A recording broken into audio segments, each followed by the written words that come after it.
Assalamualaikum and good afternoon everyone. So hari ni kita masuk pada topik yang kedua, atomic structure. Topik ni agak panjang dan banyak-banyak penerangan ya. Jadi nota saya tu saya letakkan banyak perkataan supaya kamu boleh baca. So objektif untuk 2.1 Bohr's atomic model, describe Bohr atomic model, explain the existence of energy level in an atom, calculate the energy of electron using formula ini, E n equals to negative RH 1 over n squared. Ini RH 2.18 macam ni, macam formula kat bawah ni. Betul kan? RH equal to 2.18 times 10 power of minus 18 betul kan? Joules. Describe the formation of line spectrum of hydrogen atom. Illustrate the formation of Lyman, Balmer, Paschen, Brackett and Fan series. Calculate the energy change of electron during transition. Ini formula untuk energy change. Calculate the photon of energy emitted by electron produces particular wavelength. Okay, nak cari kaitan energi dengan wavelength dengan frekuensi. Perform calculation, banyak calculation lah using Rydberg equation. Jadi kena ingat formula-formula yang saya tunjukkan ni. Tapi tak apa, nanti ada summary dia kat belakang. Calculate the analytic energy of hydrogen atom. State the limitation of Bohr atomic model. State the dual nature of electron using de Broglie postulate and Heisenberg eccentricity principle. Jadi yang biru-biru ni, words in yang blue colour italic ni adalah yang patut kamu belajar waktu lecture lah. Okay, 2.2. Okay, so ada cerita sikit panjang sikit ayat dia. Sebelum kita pergi pada Bohr atomic model, ini ada cerita yang scientists observe when light from electrically excited gaseous atom passes through a slit and is refracted by a prism, it creates a line spectrum. A series of fine lines at specific wavelengths separated by black spaces. Okay, say you have dalam ni ada hydrogen gas dalam tube. Jadi pasangkan dengan elektrik. Bila kita pasangkan dengan elektrik, kita nyalakan dia, jadi dia akan bercahaya. Cahaya itu dilalukan melalui satu celahan, slit, dan kenakan pada prism. Jadi dia akan terbias kepada komponen cahaya dia.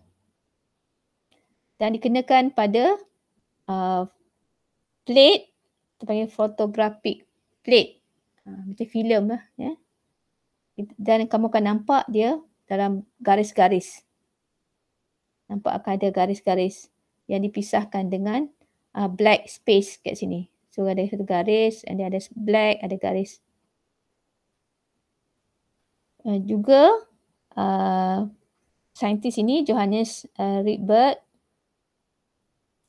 dalam 1888 develop a relationship called Rydberg equation that predicts the position and wavelength of the lines. Jadi Rydberg ni dia boleh kira lah berapa wavelength cahaya garis-garis ini, cahaya itu berapa wavelength. Berapa wavelength dia, berapa jarak gelombang dia. Bukan saja hidrogen, atom-atom yang lain juga akan menghasilkan spektrum garis. Dipanggil line spectrum. Dia akan nampak garis-garis. Okay. Jadi ini awalnya sebelum Bohr postulate dia punya structure of atom.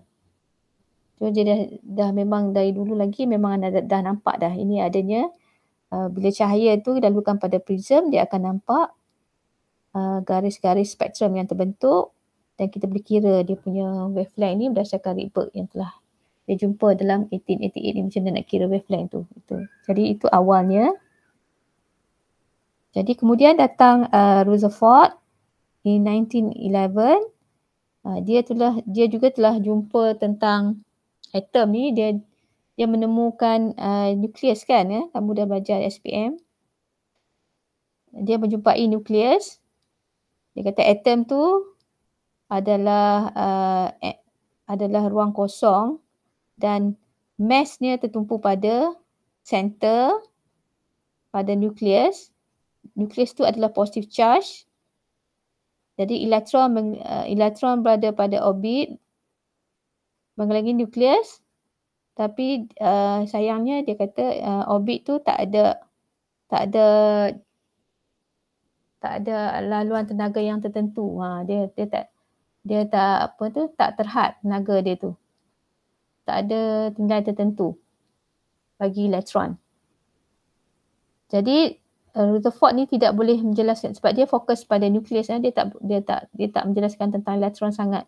Jadi Rutherford atomic model ni could not explain how the moving electron. Jadi dia tak boleh explain lah. Pada elektron yang bergerak itu, yang mempunyai charge, bila dia accelerate tu, dia akan hilang tenaga, dia akan jatuh. Sekiranya kata elektron tu mempunyai charge, dan nukleus tu kan positif, jadi dia akan jatuh ke arah nukleus lah. Kalau dia bergerak, dia akan give up energy. Dia akan lose energy dan eventually fall into nucleus. Jadi kalau menurut Rutherford ni, maksudnya elektron tu akan jatuh ke nukleus. Tapi ini tidak berlaku, dah hakikatnya tidak berlaku. Sebab didapati atom tu sangat stable. Jadi ini merupakan satu drawback lah bagi Rutherford atomic model. Kerana Rutherford ni tidak boleh menjelaskan bagaimana atom itu stabil. Kalau menurut Rutherford, bila elektron tu bergerak, nanti dia akan jatuh ke nukleus. Jadi Rutherford tidak dapat menjelaskan lah bagaimana sebenarnya atom itu lebih stabil. Elektron tu tidak akan jatuh ke nukleus. Jadi dengan ini, menyedari tentang hakikat ini, itu yang Bohr dia propose dia punya structure of atom. Jadi Bohr dia propose structure of atom. Dia kata memang mass tu berada pada center, iaitu pada nukleus, yang terdiri daripada protons dan neutron lah kan. Dan elektron itu adalah berada pada aras tenaga yang tertentu, definite. Kalau Rutherford tadi kata elektron tu tidak ada pada aras tenaga yang tertentu, tapi menurut Bohr kata elektron tu sekarang berada pada aras tenaga yang tertentu dan dia revolving around the nucleus, mengelilingi nukleus. Jadi Bohr boleh menjelaskan, he can explain how electron can have stable orbit around the nucleus. Dia kata elektron itu berada pada orbit dan elektron itu adalah stable. Dia mengelilingi nukleus. Jadi dia boleh menjelaskan. Jadi Bohr dia modified lah Rutherford model ni dan dia propose 4 postulate. Dia propose 4 teori dia lah, 4 kenyataan dia. Yang pertama, pada atom, in an atom, electrons which are negatively charged revolve around the positively charged nucleus in a definite circular path called orbits or shell. Jadi Bohr kata elektron itu mengelilingi nukleus pada orbit yang mempunyai tenaga yang tertentu. Definite circular path. Yang dikatakan orbit. Dia panggil energy of electron, aras tenaga elektron tu dia panggil orbit. Panggil orbit ya. Jadi yang kedua, each circular orbit or shell has a fixed energy. Dia kata orbit di mana laluan elektron itu mempunyai tenaga yang tertentu. Is fixed. Okay. Dia ada pada shell yang pertama, shell yang kedua, pada shell yang ketiga macam ni. Dia kata orbit-orbit tu mempunyai tenaga yang tertentu. Okey. Yang ketiga, sekiranya elektron berada pada mana-mana aras tenaga, mana-mana orbit, elektron does not radiate or absorb energy. Kalau dia berada pada arus tenaga yang definite itu, elektron tu bila dia tak bergerak, dia tidak membebaskan tenaga atau menyerap tenaga. Bila dia duduk sengap kat situ. N=1 ni adalah ground state. N=1 adalah ground state. Ground state. N=1 adalah ground state. Jadi bila elektron berada sama ada pada ground state atau state lain, higher energy kat N=2 ke, dia tidak membebaskan energy, does not radiate energy or does not absorb any energy. Dia duduk sengap kat situ. Dia berada pada arus tenaga yang spesifik itu, bila dia tak bergerak, jadi nilai tenaga dia adalah nilai arus tenaga lah. Dia tidak membebaskan tenaga. Dia berlakunya pembebasan tenaga ni apabila elektron tu bergerak. When energy is supplied or electron absorb the energy and is promoted to higher energy level. Okay, bila dia menerima tenaga, elektron itu daripada N=1 ground state, kemudian dia akan naik kepada arus tenaga yang lebih tinggi lah. Bila dia menyerap tenaga. Bila elektron berada pada higher energy level ataupun excited state, dia akan menjadi tidak stable. So dia akan jatuh. Bila dia jatuh, dia akan emit lights. Release specific amount of energy.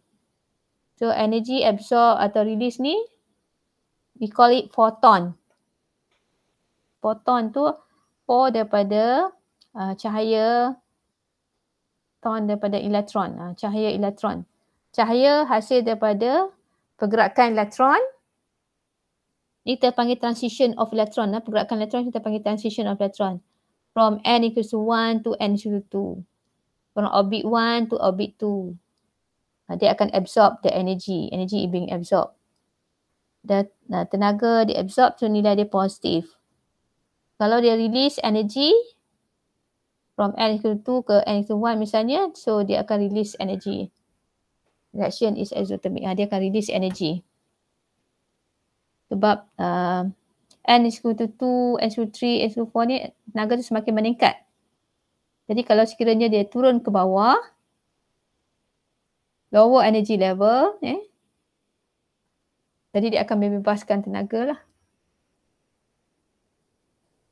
Jadi energy level tu, yang dekat dengan nukleus, ini nukleus, dia lebih rendah tenaga berbanding dengan pada pada orbit yang lebih luar daripada nukleus, yang lebih jauh daripada nukleus. Lebih jauh daripada nukleus, semakin jauh daripada nukleus, semakin tinggi tenaga.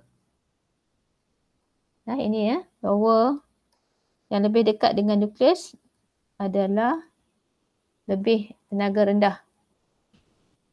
Yang lebih jauh daripada nukleus, lebih tinggi tenaga. Okay, jadi bila elektron itu jatuh,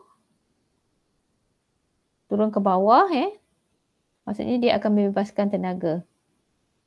Sebab tenaganya lebih rendah. N=1 tu lebih rendah berbanding dengan N=2. Macam tu, Jadi ini summary kepada Bohr atomic postulate. Kamu boleh baca kemudian. Jadi Bohr ini, models ni ada sedikit limitation dia. Jadi Bohr ni dia macam peringkat awal tu, dia adalah peringkat awal, maksudnya dia adalah asas lah. Dia merupakan asas untuk structure of atom, tapi ada benda, dia juga ada kelemahan dia lah. Dia sekadar penemuan dia untuk asas untuk atom yang mempunyai satu elektron bolehlah dipakai. Bohr model fails to explain the atomic structure of larger atom. Kalau atom yang lebih besar yang mempunyai banyak elektron, dia tak boleh explain dia punya atomic spectra dah. Spektrum atom yang lebih banyak elektron dia tak boleh nak explain. Okay. Cannot explain the emission spectrum of atom ion with more than one electron. Can only explain for hydrogen, for H+, or lithium 2+, yang only one electron system. Nah, ada one electron saja dia boleh explain. One electron system saja yang dia boleh. Cannot explain the effect of magnetic spectrum or emission spectrum on emission spectrum. Jadi kalau kesan kepada magnetic field kan, kalau kita kenakan magnetic field, dia tak boleh nak explain effect magnetic field. Effect electric field pun tak boleh nak explain pada spektrum itu.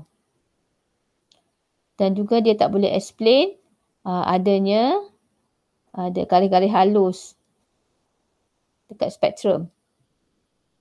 Tapi kamu bubuh limitation, kamu bubuh satu yang pertama ni pun cukup lah. Itu yang penting lah yang pertama tu. Kamu ingat yang pertama je lah. Okay, kemudian jadi hydrogen atom ini Bohr kan tadi Bohr kata elektron dia adanya atom bagi hydrogen atom tu dia ada energy level tu, jadi Bohr mengkaji energy of the atom, hydrogen atom. Jadi Bohr works lead to an equation for calculating the energy level of an atom. Bohr mencari nilai tenaga bagi arus tenaga menggunakan formula ni. En equals to negative RH 1 over N squared. Kamu boleh ingat formula ni Ini adalah formula untuk mencari tenaga bagi elektron. RH, nilai dia yang ini. 2.18 times 10 to the power of minus 18 Joule. Ini terpanggil Rydberg constant. Dalam peperiksaan diberi nilai constant ni. Tapi lama-lama kamu akan ingat. 2.18 times 10 to the power of minus 18 Joule. Kami masuk kat sini. Okay, sekiranya you nak cari energy of electron, energy level of hydrogen atom when N equals to 3. You gantilah kat sini dalam 3. N equals to 3. Nak cari nilai tenaga pada orbit yang ketiga misalnya of hydrogen atom. You ganti dengan 3, 3 equals to 2. Ganti. Okay. N tu adalah principal quantum number atau orbit atau shell. Contoh di sini. Okay. Soalan tanya, what will be the value of energy level of N equals to 1? Cari nilai tenaga pada ground state. N equals to 1 tu adalah ground state. Berapakah nilai tenaga pada ground state? Berapakah nilai tenaga bagi hydrogen atom at ground state atau N equals to 1? Jadi kamu masukkanlah satu kat dalam ni formula. E1 equals to negative, dia ada sign negative negative 2.18 times 10 to the power minus 18 1 over 1 power of 2. Sebab N equals to 1, tu dapat nilai. Jadi sini pada N equals to 1 ground state, N equals to 1 lah. N equals to 1.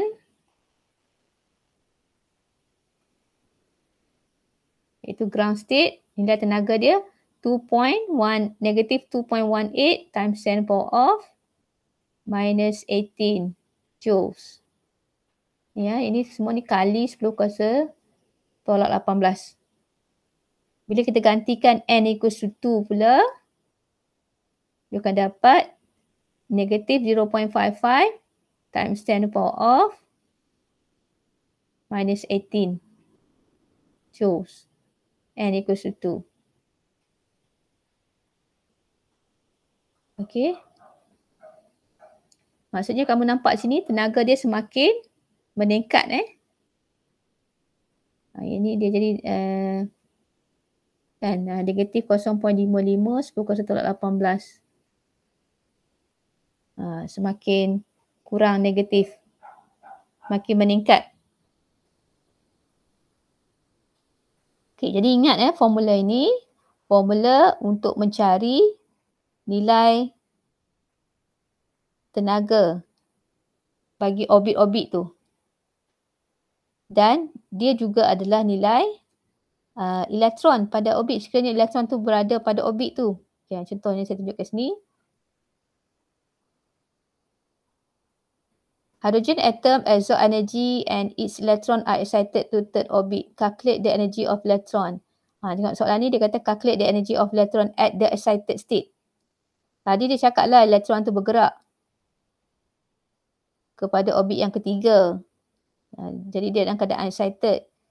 Cuba kira berapakah energy of electron at the excited state tu. Elektron bila dia berada pada energy level yang mana tu, yang tertentu, berapakah nilai tenaga bagi elektron?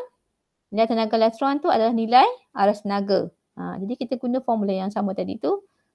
Yang tadi saya kata mencari nilai aras tenaga kan. Tenaga bagi orbit tu. Sekarang nilai tenaga bagi elektron pada orbit tersebut. Jadi nilai tenaga bagi elektron samalah dengan nilai aras tenaga. Ya. Jadi kamu notice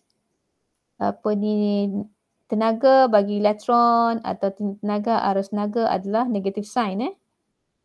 Sebab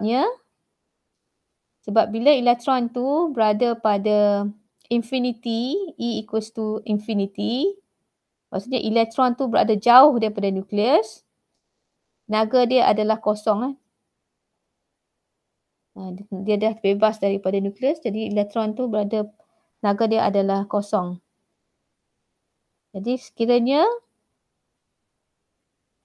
jadi sebelum pada itu maksudnya nilai-nilai tenaga bagi aras tenaga ni maksudnya nilainya adalah negatif lah.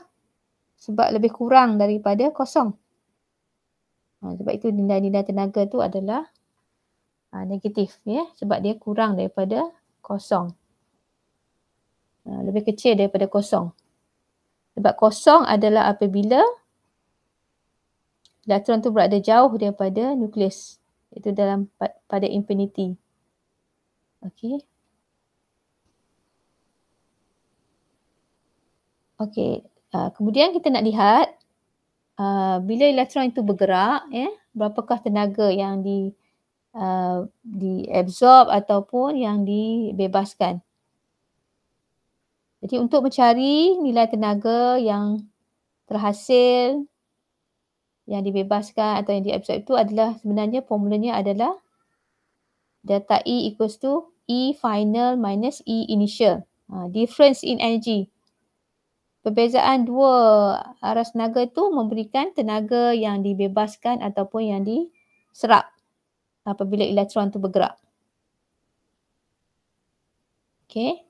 Jadi sekiranya elektron itu bergerak daripada n equals to 1, contohnya kepada n equals to 2, maksudnya dia naik ke atas, ke higher energy level, jadi dia perlu menyerap tenaga. Berapakah tenaga yang dia akan serap? Berdasarkan dia ada di mana. E final minus E initial. Kita guna formula ni. E final minus E initial. So kalau kata dia duduk di bawah naik ke atas. So finalnya yang di atas lah n equals to 2. So you ambil nilai E final minus dengan E initial. So you dapat nilai tenaga yang diserap. Bila dia naik ke atas tu maksudnya dia serap tenaga. So nilainya positif. Tapi sekiranya elektron tu bergerak jatuh daripada tenaga yang lebih tinggi kepada tenaga yang lebih rendah, n equal to 2 kepada n equal to 1. Jadi finalnya adalah di n equal to 1. Jadi kamu ambil nilai tenaga n equal to 1 yang final minus dengan yang initial. Dapat nilai tu you akan dapat nilai negatif. Menunjukkan elektron bergerak daripada n equal to 2 to n equal to 1. Dia akan membebaskan tenaga. Jadi pergerakan-pergerakan elektron ini akan menghasilkan Sekiranya dia bergerak jatuh daripada higher energy level kepada lower energy level, dia akan menghasilkan garis-garis. Cahaya yang terpancar itu akan mempunyai tenaga yang mempunyai jarak gelombang yang tertentu, dan bila dikenakan pada photographic plate, you akan nampak satu spektrum yang terbentuk yang dipanggil emission line spectrum. Transition of electron daripada orbit-orbit ni, orbit-orbit yang bulat tadi ni, tapi saya buat dalam bentuk mendatar begitu ya. Jadi pergerakan elektron daripada orbit-orbit itu akan menghasilkan line spectrum. Kalau dia bergerak jatuh, maksudnya dia akan menghasilkan emission line spectrum. Kalau dia bergerak naik, dia akan menghasilkan absorption line spectrum. Okay. Jadi ini formula-formula. Ini yang kita belajar tadi dah. Formula untuk mencari energy of electron at particular orbit ataupun energy of orbit, kan. Yang ini pula adalah kita mencari nilai tenaga yang dibebaskan atau diserap apabila elektron itu bergerak berdasarkan perbezaan aras tenaga. Jadi kalau kita masukkan E final tu apa, E initial tu berapa, E final gantikan kat sini. E final dengan formula ni, gantikan E final. N ni N jadi N final. E initial, formula ni kita masukkan kat sini. Okay, final dengan initial kita masukkan. Jadi kamu boleh simplifikan, dia akan dapat bentuk macam ni. Delta E equals to RH 1 over N initial squared minus 1 over N final squared. Where RH equals to 2.18 times 10 power of minus 18 joule. Jadi sekiranya kamu tahu, jadi soalan tu dia tak bagi aras tenaga mana yang elektron tu bergerak, tapi dia diberikan pada kamu berapa nilai N. Contoh di sini, N diberi N2, initialnya adalah N2, finalnya adalah N equals to 1. Maksudnya elektron tu bergerak daripada 2 ke 1. Berapakah tenaga yang dibebaskan? Kamu boleh ganti gunakan formula ni. Bila diberi N pula, dia akan dapat nilai. Okey. Jadi sekarang dah ada 3 formula ni, kamu kena ingat ya. Mencari, kalau formula ni boleh guna,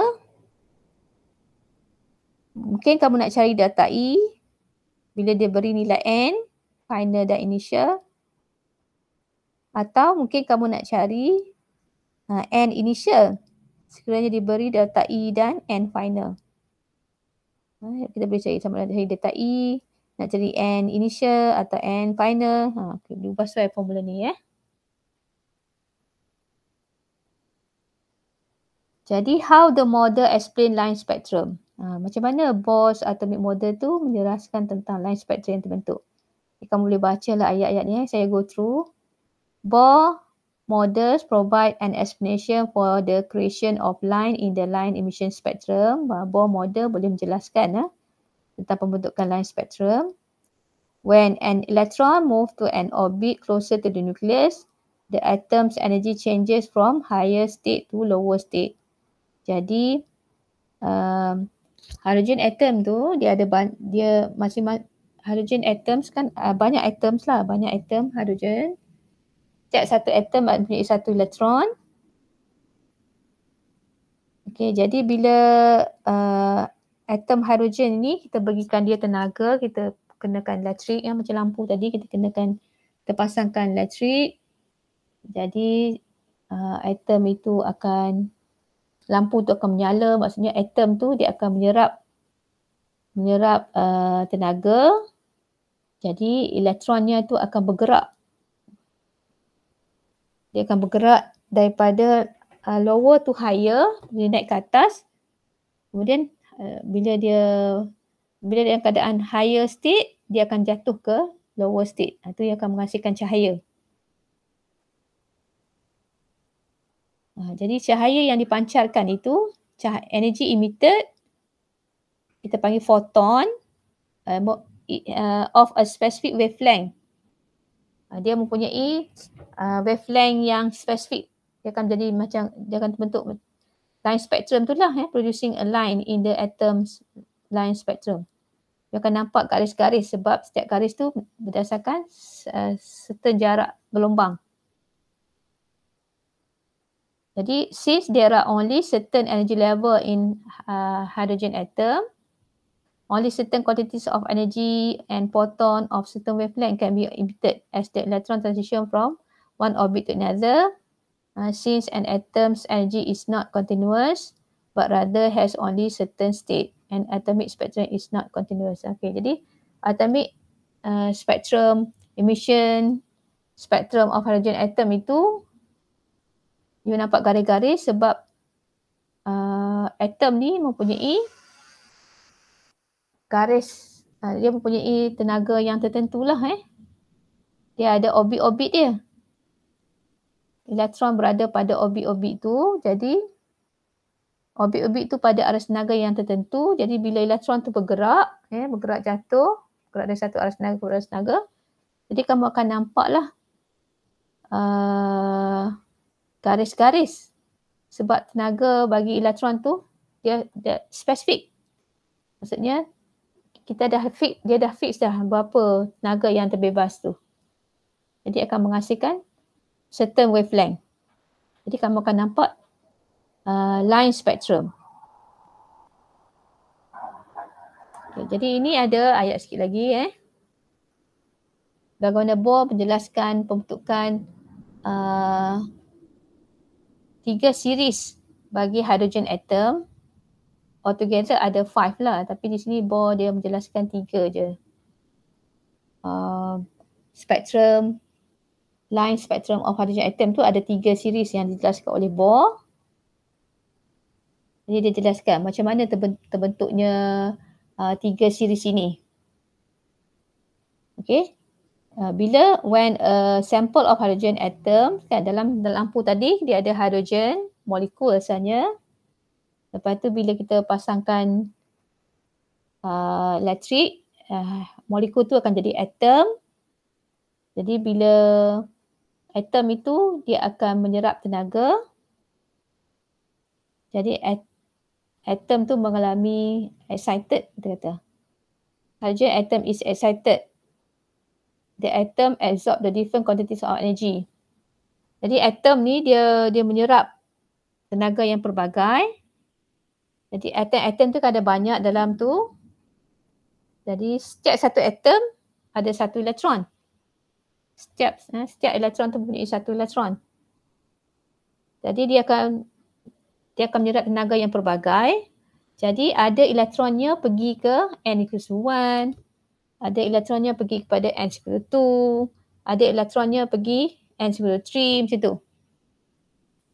So since there are so many atoms in the whole sample that all the energy level of orbit tu have electron. Jadi setiap n tu adanya elektron. Sebab dia ada atom, banyak atom dalam tu. Setiap satu atom ada satu elektron. Jadi ada atom macam-macam. Jadi setiap adalah elektron di mana-mana orbit. So as electron transition from one energy level to another, jadi bila elektron tu bergerak, bergerak turun, the end value of the final energy level determines, jadi kat mana elektron tu bergerak jatuh, the final energy level yang dia jatuh determine the region of the electromagnetic spectrum in which emission line falls. Okay. Jadi dia menunjukkan region mana. Bila elektron tu bergerak jatuh, dia jatuh kepada n equals to berapa. Ini menunjukkan spektrum emission apa yang terhasil. Dia ada 3 yang dijelaskan oleh Bohr ni, ada 3 series lah. Lyman, Balmer dengan Paschen. Lyman ni adalah apabila elektron tu, yang excited state tu, elektron berada pada excited state mana-mana n, kemudian jatuh ke n equals to 1. One electron drop from outer orbits dari mana-mana lah, sama ada n equals to 2, n equals to 3, n equals to 4, to n equals to 1. Bila elektron-elektron tu semua jatuh kepada n equals to 1, okay, dia akan menghasilkan Lyman series, iaitu dalam visible light region. Lyman series ni adalah dalam ultraviolet region, ultraviolet series. Bila n equals to 1, kena ingat bila elektron tu daripada n apa-apalah, n equals to 2 ke, n equals to 3 ke, kemudian jatuh ke n equals to 1, dia akan menghasilkan Lyman series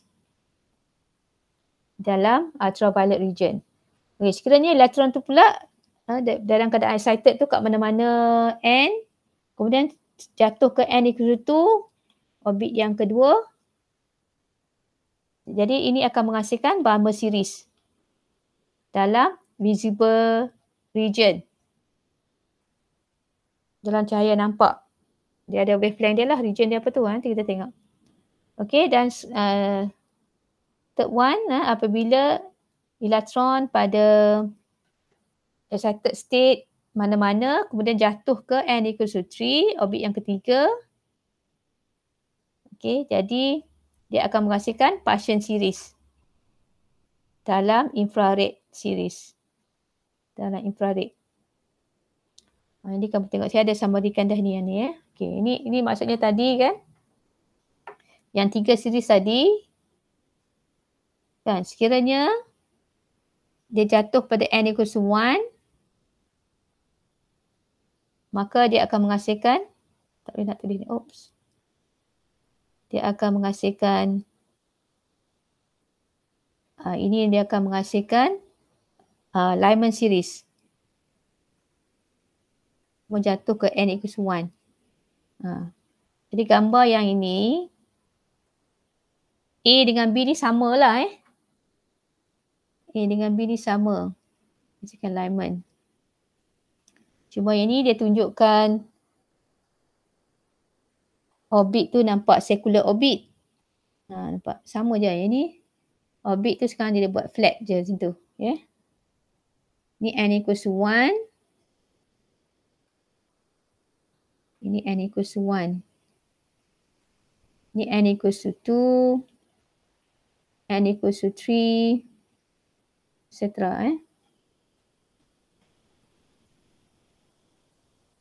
Ini. Sama saja. A dengan B tu sama je lah. Takut kamu tak faham yang B tu macam mana boleh B tu. Sebenarnya kan ni atom, structure of atom. Tengah ni nukleus. Ni ada energy level dia, orbit-orbit dia, laluan elektron. Jadi n equals to 1, sekiranya elektron daripada mana-mana aras tenaga at excited state mana-mana jatuh pada n equals to 1, dia akan menghasilkan Lyman series. Bila dia jatuh kepada n equals to 2, dia akan jadi Balmer series dalam region visible, cahaya nampak. Ini Balmer series. Manakala sekiranya dia jatuh kepada n equals to 3, dia akan menghasil Paschen series. Lyman, Balmer, Paschen. Ni baru 3 lah, ada lagi 2. Paschen. Okay. Jadi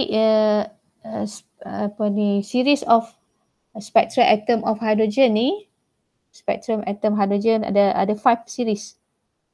Ada lagi ini dia punya seriesnya kat sini. Ini ada 5 series. Lyman, Balmer, Paschen, bracket dengan Fun. Dan region-region dia. Ultraviolet, visible, infrared semua ni. Paschen, bracket dengan Fun. Ini menunjukkan dia N1 dia mana. Lyman N1 dia 1. Maksudnya elektron tu jatuh from N kepada N equals to 2 kepada N equals to 1.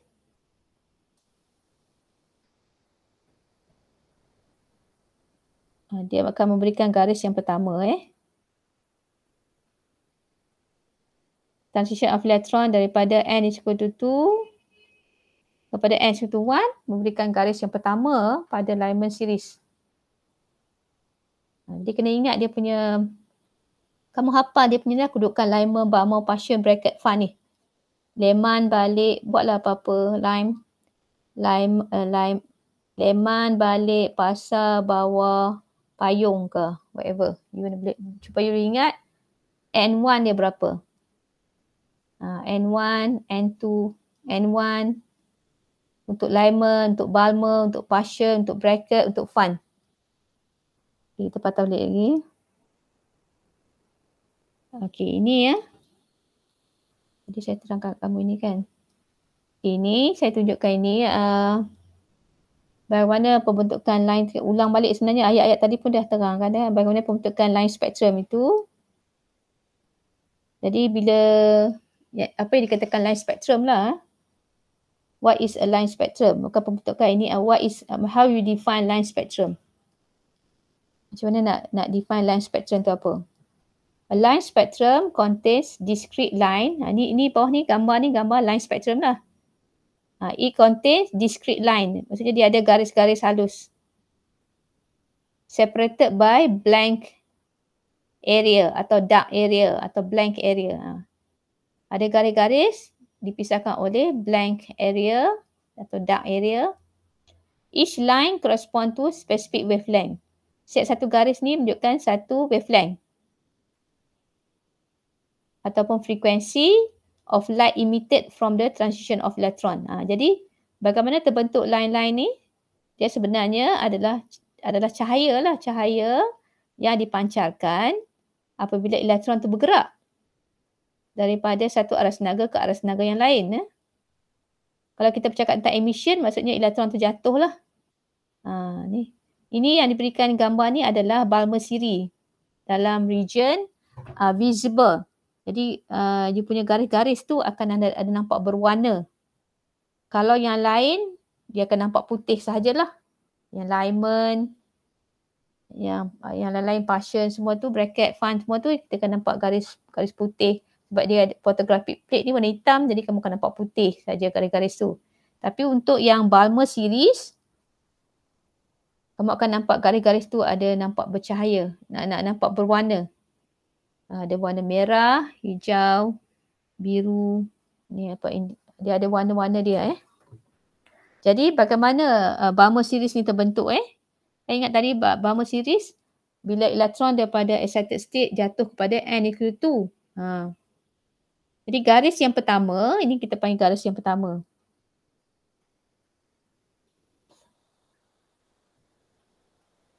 Jadi ingat transition of electron yang akan menghasilkan line spectrum itu.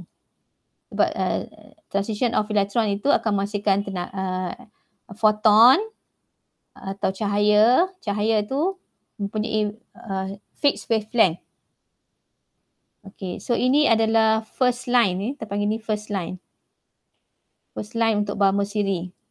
Bila elektron bergerak from n equals to 3 to n equals to 2.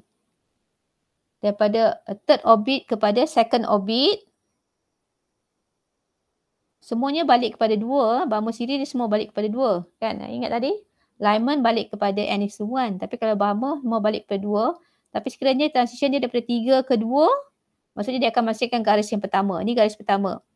Pada wavelength berapa? 600 berapa ni. Okay. Garis yang kedua ini garis yang kedua. Ini kita panggil garis pertama, kedua tu. Nampak garis yang kedua ini second line. Ini second line. Second line, ini third line.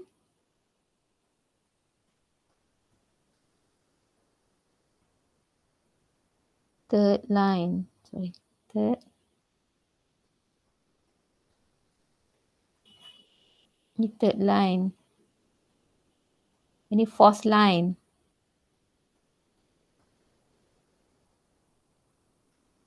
Okay, jadi kamu kena tahu bagaimana transition apa yang menghasilkan garis itu.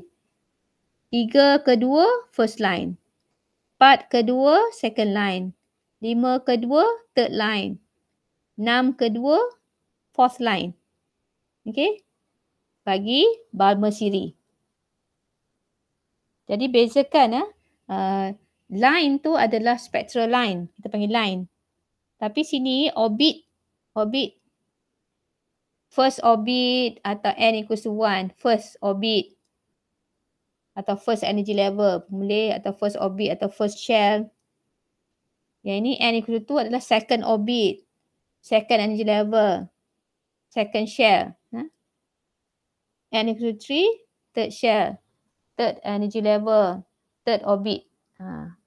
Kalau kata line, maksudnya line spectrum ni dekat spektrum. Ni gambar yang kamu nampak hasil daripada pergerakan elektron. Transition of elektron. Ini kita panggil transition of elektron. Nak panah ni transition of elektron. Elektron bergerak. Jadi arah senaga tinggi kepada rendah, dia akan menghasilkan emission spektrum lah. Dan dia dalam bentuk garis-garis sebab transition tu berdasarkan arah senaga yang tertentu. Perbezaan arah senaga menghasilkan tenaga. Tenaga itu dipancarkan cahaya tu, cahaya foton. Kenakan pada photographic plate, dia menunjukkan dia arah senaga yang tertentu. Jadi kita dapat fix wavelength ni sebab energy level ni fix. Dia tertentu. Okay, so take note yang bawah ni spektrum. Line spectrum. Yang ini adalah energy diagram to show the transition of electron. Transition of electron between energy level and energy diagram dia panggil. Okey, macam mana emission spectrum tu terbentuk pula? Ini cerita daripada awal bagaimana spektrum tu terbentuk. A high voltage is put across hydrogen discharge tube. Tadi kan kita ada gambaran tadi, ada tube lampu hidrogen lah, mengandungi hidrogen gas, hidrogen molekul gas. Kita pasangkan dengan elektrik. Energi yang kita supply absorb by electron. Elektron tu akan menyerap energi itu dan menyebabkan mereka akan promoted from ground state to higher energy level. Dia bergerak daripada bawah naik ke atas. Daripada ground state tu n equals to 1 lah. Maksudnya dia daripada n equals to 1. Dan elektron tu daripada n equals to 1. Elektron duduk sini asal. So dia naik ke atas. Dia pergilah ke mana-mana. N equals to 2 ke, 3 ke, whatever. Setiap atom tu berbeza-beza kan. Dia boleh pergi mana-mana arah senaga. N equals to berapa. Dia naiklah. Sebab tenaga tu energi yang kita supply tu berbeza. Jadi atom yang berbeza tu akan menerima tenaga yang berbeza. Jadi dia akan bergerak ke arah senaga yang berbeza. Jadi bila dia berada pada excited state, tak kisahlah berapa, bila dia fall back tu kepada mana-manalah, n equals to berapa lah juga. Kalau kata dia jatuh kepada n equals to 1, dia jadi alignment series lah. Kalau jatuh kepada n equals to 2, dia jadi Balmer series. The electron at the excited state unstable then fall to lower energy level and emits light. Okay, light yang emitted tadi pass through the slit and glass prism. Lepas tu light tu akan disperse into spectrum called line spectrum. Nanti dia akan menghasilkan line spectrum. The spectrum consists of few sharp lines. Each correspond to one frequency or wavelength. Line spectrum tu dia terdiri pada garis-garis spektrum. Kan, garis-garis. Kamu notice garis yang pertama, kalau saya buat, kalau kamu nampak semakin menumpuk, maksudnya yang ini garis pertama. First line. Macam tadi kan. Yang ni first line. Kamu nampak dia semakin rapat-rapat-rapat. So yang jauh sekali tu adalah first line. Kalau saya buat terbalik kot ni. Tadi saya buat. Ini maksudnya ini first line. Ini second line. Macam tu Yang paling jauh tu first line. Okay, ini gambaran dia. Hidrogen dalam tiub, hidrogen gas dalam tiub. Dia kita sambungkan dengan elektrik. Kita kenakan elektrik, sambungkan bagi high voltage. Jadi molekul-molekul ni akan jadi atom dulu. Dia jadi hydrogen atom. Dia jadi hydrogen atom, lepas tu dia terima tenaga. Jadi elektron itu akan excited. Elektron tu akan bergerak lah daripada N equals to 1, lower energy level ground state dia tu akan bergerak ke atas.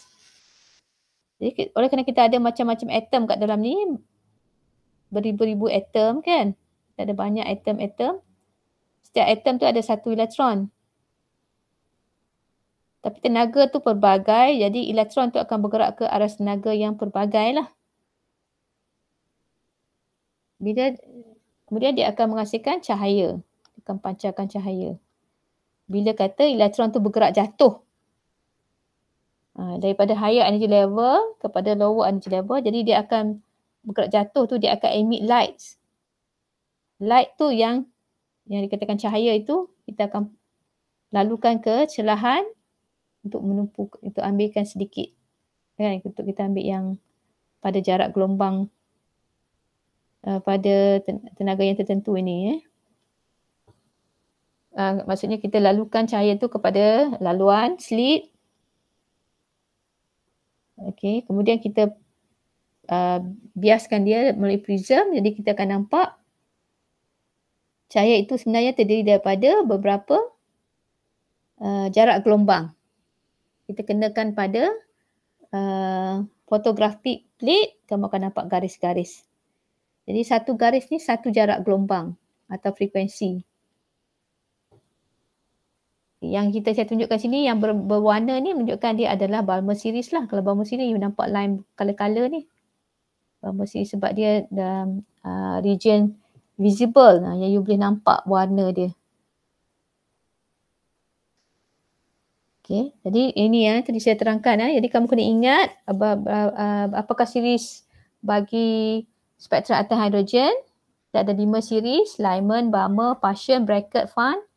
Ingat dia punya turutan dia. Supaya you boleh tulis.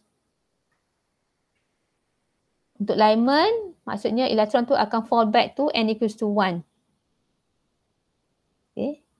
Garis pertama from N equals to 2 to N equals to 1 akan menghasilkan garis pertama emission spectrum.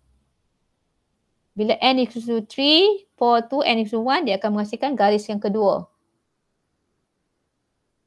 Okay. Kalau elektron daripada orbit, fourth orbit to N equals to 1, dia akan menghasilkan third line for the spectrum line. Dalam visible, dalam ultraviolet region. Ingat dia punya N1 tu berapa. Ingat dia punya region. As long as you ingat turutan ni lah. Lyman, Balmer, Paschen, Brackett, Fan. So 1, 2, 3, 4, 5. Jadi itu je lah. Kini ni lagi penerangan yang sama jugalah. Tadi saya tunjukkan 3 saja kan. Ni sama ada lagi 2. Kamu juga spektrum kat sini saya tunjukkan. Okey, dia punya range dia. Lyman tu dalam ultraviolet region. About 100 nanometer dia punya wavelength dia. Lyman semua jatuh kepada N equals to 1. Balmer, electron fall to N equals to 2. Paschen, electron fall to N equals to 3. Brackett, electron fall to N equals to 4. 1, 2, 3, 4 ni Brackett nampak ni. Dan Fan, electron fall to N equals to 5. Okay. Okay, ini ada formula. Sekiranya kamu mungkin nak mencari wavelength pula ke, wavelength ke, frekuensi ke, berdasarkan tenaga yang terbebas itu, berapakah frekuensi atau wavelength cahaya itu. A photon of energy absorbed emitted in the form of radiation with appropriate frequency and wavelength. Jadi cahaya itu dia ada frekuensi dan wavelength dia. Jadi kita ada formula di sini lah, kena ingat Delta E is H kali dengan frekuensi. H tu adalah Planck constant. Nilai-nilai constant ni memang ada di ada di buku tutorial, di exam diberikan pada kamu. Okay. Planck constant 6.6256 times 10 to the power of minus 34. Banyak sikit ni, kena tulis semua ni lah. Okay, frekuensi, mungkin kita nak cari frekuensi misalnya.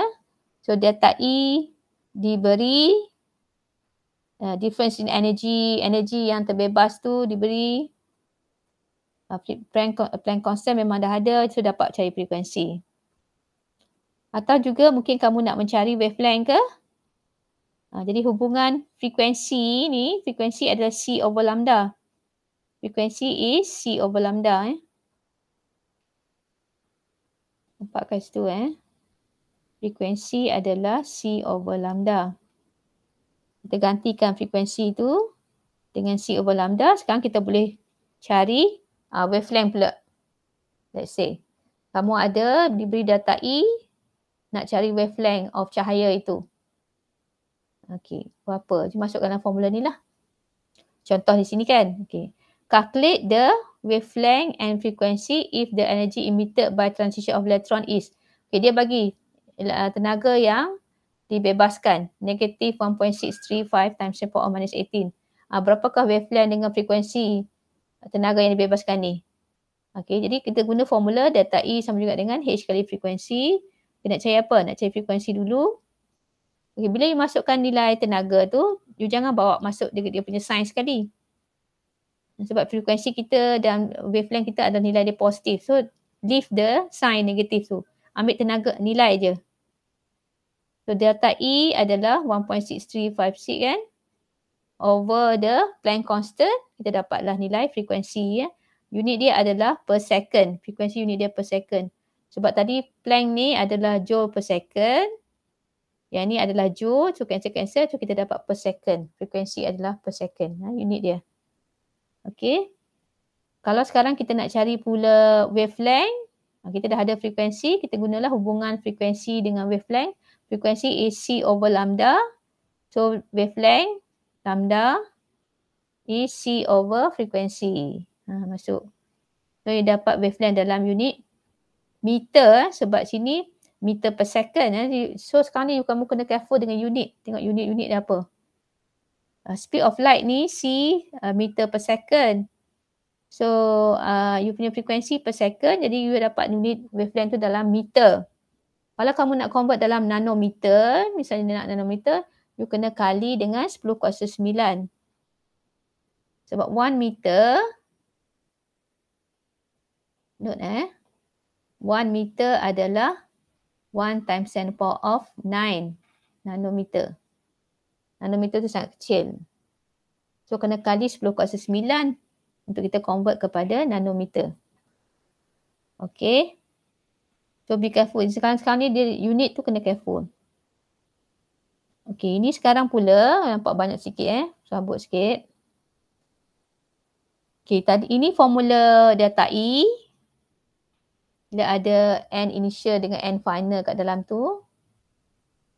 Dan ini formula delta E hubungan dengan frekuensi atau lambda. Kita boleh gantikan Kita gantikan. Ini tadi kan delta E is RH 1 over N initial squared minus N final squared ni. Nilai ni. Kita gantikan sama dengan HC over lambda ni. HC over lambda ni ada delta E kan. So HC over lambda ni sama dengan nilai RH ni. Saya gantikan. Formula yang ketiga ni adalah apabila kita campurkan, maksudnya kita combinekan satu dengan dua tu. So yang dapat ini HC over lambda kan. HC over lambda ni sama dengan nilai ni sebelah sini. Boleh nampak tak? Ataupun ni RH kan. RH ni.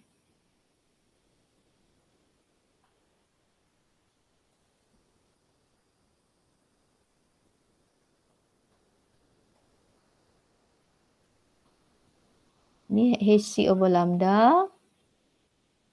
HC over lambda. Kita jadi saya buat HC over lambda sama juga dengan RH. 1 over N initial square minus N 1 over N final square macam tu. Okay. Kemudian kalau saya ubah suaikan lambda tu saya bawakan. Lambda tu saya staykan. H dengan C tu bawa ke sebelah kanan. Kan. Ni tadi ni yang asal ni. HC over lambda. So 1 per lambda tu saya staykan. H dengan C ni turun ke bawah bahagi. H dia jadi bahagi H dia kan H ni atas. H dengan C ni atas. So dua-duanya akan dibahagi. Kalau kita bawa sebelah. Tinggalkan 1 per lambda saja. Dia dapat formula ni. Jadi sini tadi masih RH dia 2.18 10 kuasa tolak 18 kan. Okey, bila di bawah ni adalah Planck constant dengan speed of light. Kalau ketiga-tiga nilai ni kita selesaikan, kita akan dapat 1.097 times 10 power of 7 per meter. Nilai RH yang 2.18 ni bahagi dengan Planck constant, bahagi dengan speed of light, kita akan dapat nilai ni. Jadi maksudnya, kamu ada lagi satu formula yang kalau kamu boleh guna untuk mencari wavelength, katakan nak pergi wavelength. Kalau tenaga tak diberi, tapi diberi orbit. Kita boleh gantikan maksudnya macam ni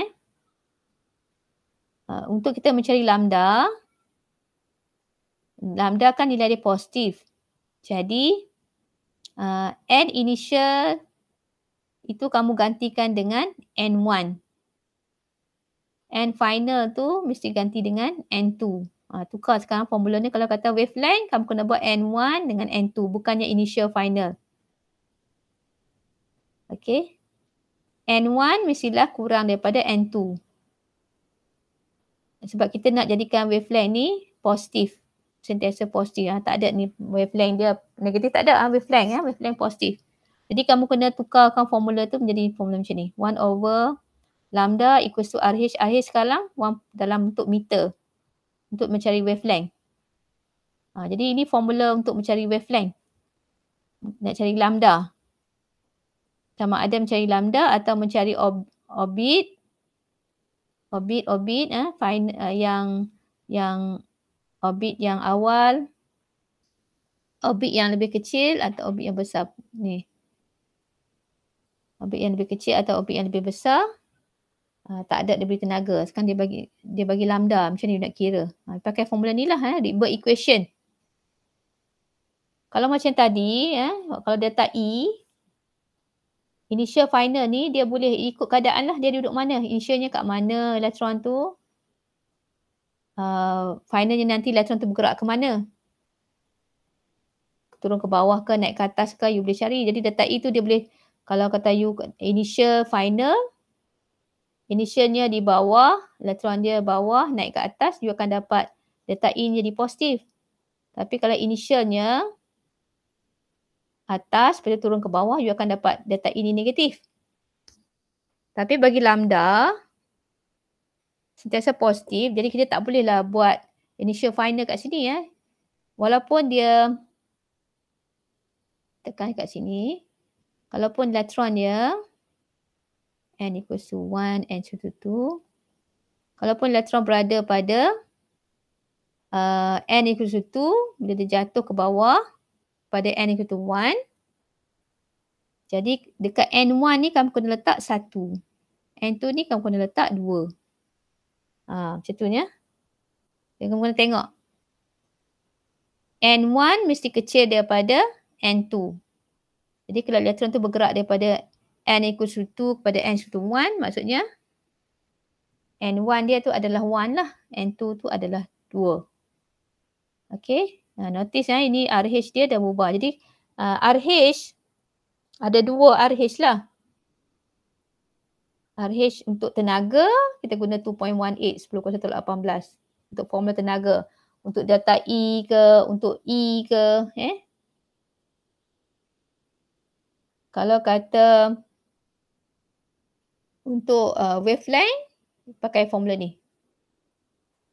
1.097 10 kuasa 0,17. Ini dia panggil Rydberg equation. Jadi bila you buat formula, sebelum you nak isi, nak kira kan, you kena buat formula. Jadi formula untuk Rydberg equation ni 1 over lambda ni, 1 over lambda equals to RH 1 over N1 squared minus 1 over N2 squared. Mesti ada ni juga. Where N1 is less than N2. Mesti include dia Okay, so seterusnya Okay, ni summary lah. Ini formula yang kamu nak kena ingat all together. Ada berapa? Ada, tak keluar lagi. Ada 6 1, 2, 3, 4, 5, 6. 6 formula ni kamu kena ingat. Dan kegunaan dia, sebenarnya function ni macam kegunaan dia untuk apa kan? Ini formula boleh cari energy of energy level. Mencari nilai tenaga, arus tenaga. Energy level. Kita boleh cari energy level guna formula tu. Bohr energy level. Nama equation ni dia panggil Bohr energy level. Mencari energy level. To calculate energy level. Calculate energy. Energy level boleh. Energy of electron boleh. Energy of electron at ground state. Ground state tu N equals to 1. Atau excited state. Excited tak kisahlah N equals to 2 ke, N equals to 3 ke, whatever lah. Okay, so you boleh calculate energy of energy level. Berapa energy level? Orbit. Energy atau orbit. Energy level atau orbit. Nilai tenaga, arus tenaga tu.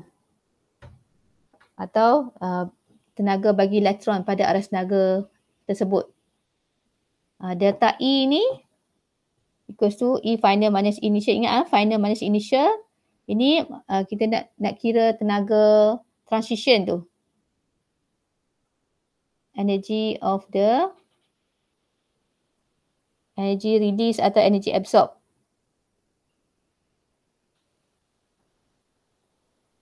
Energy release atau energy absorb. How much energy?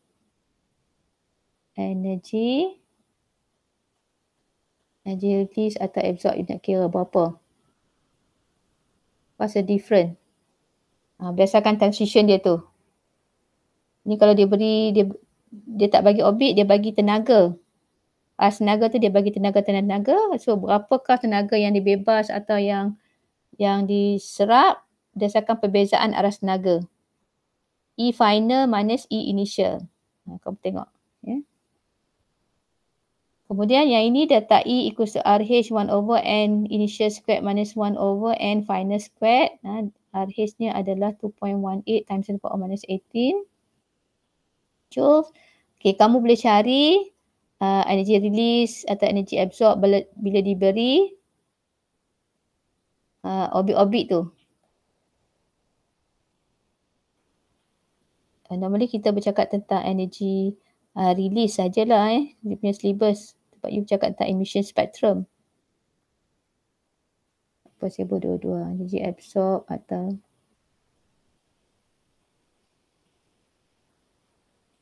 absorb. You boleh cari sekiranya given energy release atau absorb when given ada punya N diberi N initial dengan N final. Diberi N initial, N final, so you cari delta E.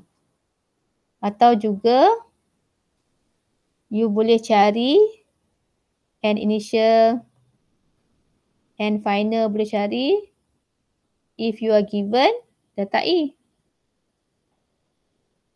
Buat sesuai je formula tu kan. Mungkin nak cari yang ini. Tak nak cari yang ini. Delta E mesti diberilah. Terbalikkan. Okey, yang ini formula hubungan frekuensi dengan wavelength. Mungkin nak cari frekuensi ke? Frekuensi is C over lambda, ingat ya? Atau nak cari wavelength ke? Kalau diberi frekuensi. Hubungan frekuensi dengan wavelength. Lambda tu wavelength, jarak gelombang. Frekuensi tu adalah frekuensi lah. Frekuensi dia punya kekerapan. Frekuensi. Wavelength dia punya jarak gelombang. Okay, so frekuensi adalah C over lambda. C tu adalah speed of light. Okay, ini yang kelima pula. Mungkin nak cari delta E ke? Okay, delta E. Delta E kan, nak cari delta E diberi frekuensi. Cuma dalam kes ni kalau kata diberi frekuensi nak cari delta E. Okay, dia mungkin bercakap tentang emission spectrum. Dia ada cakap electron fall ke benda-benda. From higher energy level to lower energy level. Jadi dia bercakap tentang emission spectrum. Jadi kalau diberi frekuensi, kamu nak cari delta E, lepas tu kamu kena nyatakanlah sign delta E tu negatif. Kalau kata emission spectrum, dia mesti negatif. Bila electron fall back from higher to lower, jadi delta E tu you kena mesti letak negatif. Jadi di frekuensi tadi kan tak ada sign negatif kan. Bila you dah kira-kira nilai tu, lepas tu therefore delta E is negatif berapa. Kalau pula kamu nak cari frekuensi, diberi delta E. Kan, kalau juga kamu nak beri frekuensi, diberi delta E. Delta E tu mungkin diberi dalam negatif. Macam tadi ada contoh tadi. Jadi, kamu buang negatif sign tu. Ambil nilai saja. Jadi frekuensi mesti positive value Begitu juga dengan lambda di sini Kalau nak cari lambda, sebab frekuensi adalah C over lambda kan. Cari lambda. Kalau cari lambda, delta E tu diberi, delta E tu dibagi nilai negatif, kamu buang negatif tu letak nilai positif, so lambda tu positif. Okay. Kalaupun nak cari delta E, benda tu melibatkan transition of electron from higher to lower energy level higher kepada lower, ataupun dia cakap tentang emission spectrum, maksudnya higher ke lower lah. Jadi lambda tu ada dimasukkan, nak cari delta E, mula-mula kamu dapat positif dulu, lepas tu kamu tukarlah delta E tu kepada, kena cakap lah therefore delta E is equal to negative. Macam tu. Kalau emission spectrum, delta E dia negatif. Kalau absorption spectrum, delta E dia positif. Naik ke atas positif, turun ke bawah negatif. Okay, last one ni Rydberg equation. Tadi yang kita dah saya tunjuk how to derive it. Jadi kita mungkin kamu nak cari wavelength ke? Wavelength ke? Berapa wavelength? Diberi N. Given N1, N2. N1, N2 diberi, jadi wavelengthnya berapa. Atau mungkin nak cari N1 dengan N2 ke? Nak cari N1, N2 ke berapa? Tapi wavelength ni kalau kita dah nak cari N1, N2, wavelength diberi, kamu kena sesuaikan unit lah. Pasal ni unit dia meter, jadi wavelength ni kena tukar dalam meter. Kalau wavelength diberi dalam nanometer, dia kena bahagi 10^9. Supaya kita convert dalam unit meter. Mesti unit sama. Wavelength mesti unit sama. Sini unit dia meter. So wavelength ni kena unit dalam meter. Baru boleh isi. Ini take note, tambahkan ni Take note dia N1 mestilah kecil daripada N2 tambah. Formula ni mesti ada tambahan ni. N1 equals to N2. Okay, jadi apa lagi saya tertinggal ke? Setakat ini kamu kena ingat formula ni, kena ingat. Okay, contohnya saya bagi kat sini soalan. Based on Balmer series of hydrogen spectrum, calculate the wavelength of the third line. Maksudnya dia tanya tentang wavelength, the third line of the spectrum tu lah. First line, second line, third line. Ni third line.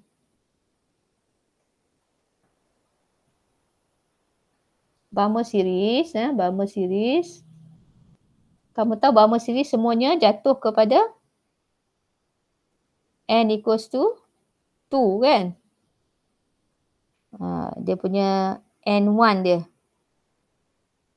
And kalau nak cari wavelength n1 lah.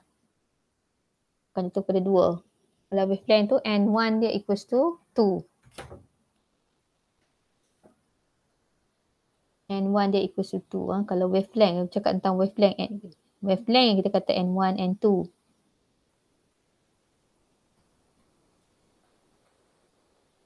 Calculate the wavelength of the third line. Third line ni maksudnya transition dia dari mana?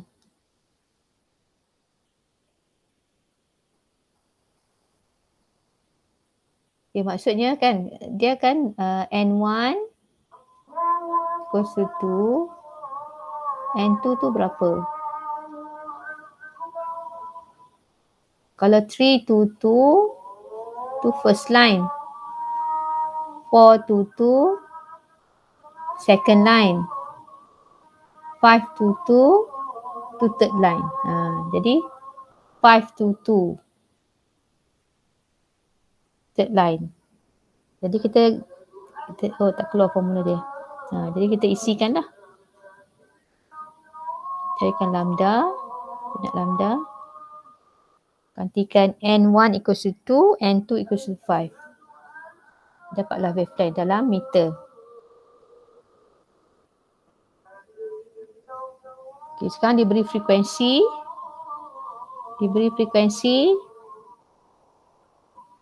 Tentukan electronic transition. Electronic transition maksudnya N mana ke N mana.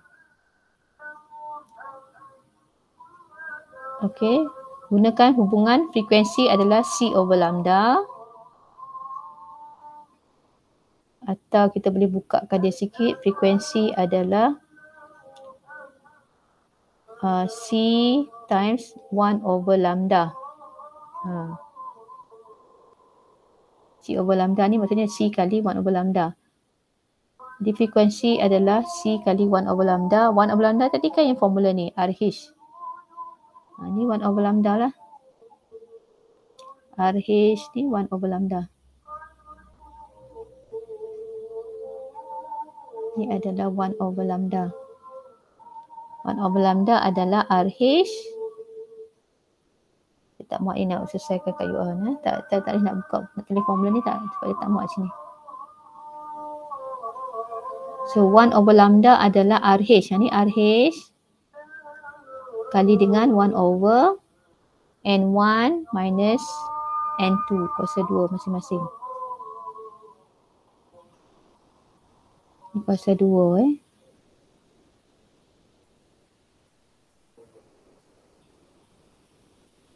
kuasa 2. Sensitif sungguh kan ni. Saya tekan.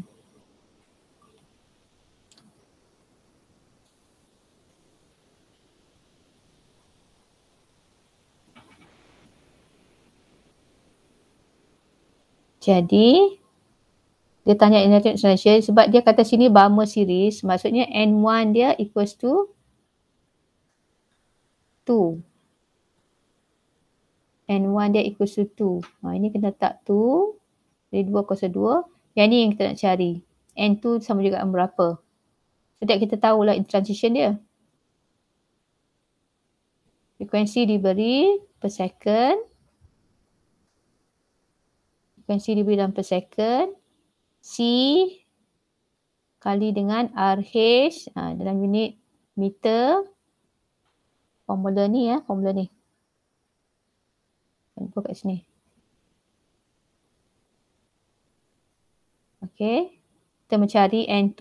So dapat N2 equal to 6. Maksudnya transition of electron dia daripada transition of electron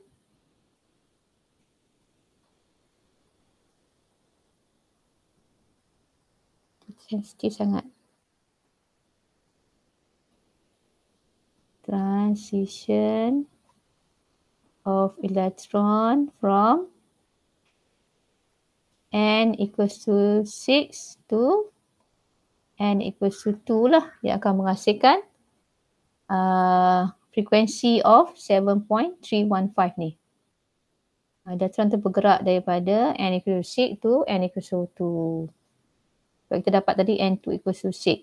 Jadi electron bergerak pada orbit yang ke-6 ke orbit yang kedua yang akan menghasilkan frekuensi yang diberi ni. Calculate the energy release when electron fall from third orbit. Energy release maksudnya delta E lah. Guna formula delta E.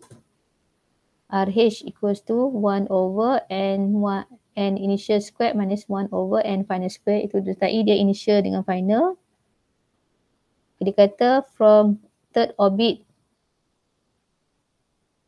Third orbit maksudnya n equals to 3 kepada tentulah n equals to 2 lah sebab dia menghasilkan dalam Balmer series. We're talking about Balmer series.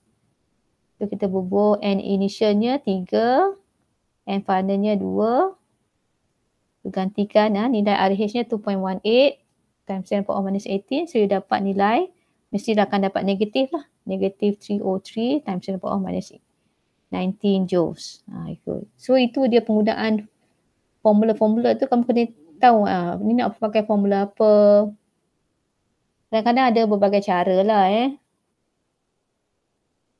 supaya cuma jangan panjang sangat lah. Nanti kamu berbelit-belit kamu guna yang ni. Tapi kemudian jawapan dia sama juga. Tapi kalau boleh yang paling ringkas. Okay. Ini ada difference between line spectrum dengan continuous spectrum. Ini continuous spectrum lah. Continuous spectrum tu dia tak nampak line-line. Continuous spectrum. Jadi continuous spectrum dia band of colours. Kamu nampak macam colours. Macam rainbow. Rainbow tu adalah continuous spectrum. Rainbow. Dia nampak colour je. Nampak merah, hijau, biru like that. Tapi kalau line spectrum, dia akan nampak lines. So dia consist of dark, ni dark dark or bright line of discrete frequencies. Dia ada frekuensi yang tertentu. Ada nilai frekuensi dia. Separated by, dan ni separated by dark space atau blank space. So dia ada a few lines present, nampak ada few lines.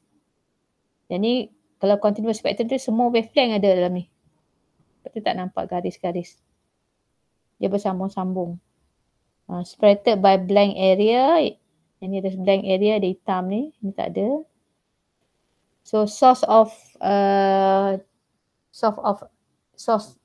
untuk menghasilkan spektrum itu, kalau line spectrum tu dia menggunakan macam tadi kita hydrogen lamp mengandungi hydrogen gas atau sodium lamp menghasilkan spektrum atom sodium Kalau continuous tu dia semua white light, cahaya, semua cahaya, sun, moon, lamp of low pressure gas, ni lamp of high pressure gas, different dah yang boleh menghasilkan line spectrum dengan spektrum. Contohnya hydrogen atom spectrum yang terdiri daripada apa? Lymer, Balmer, bracket, Pan, Paschen. Itu adalah spektrum atom hidrogen yang dia menunjukkan garis-garis. Okey, sekarang kita nak kenal tentang spektrum itu. Kita nak tengok hubungan tenaga, frekuensi dengan wavelength. Kadang-kadang dia bagi gambar spektrum. Daripada spektrum tu kamu jawab soalan. Jadi kita nak kenal lah apa yang diberikan spektrum tu dia menunjukkan macam mana. Gambar-gambar line spektrum tu tadi saya dah nyatakan tadi. Kalau kata garis yang paling hujung, kamu nampak dia punya convergence limit kat sini dia garis tu nampak tak ada pemisah lagi dah. Dia tertumpu convergence limit. dia converge, dia jadi rapat tu. Jadi maksudnya yang opposite-nya tu yang paling jauh tu adalah first line lah. Ni first line. Ni second line. Ni third line. Spectrum. Spectrum. Ni spectrum tau. Spectrum line. Okey, jadi ingat tadi kalau yang spectrum line tadi kan, transition dia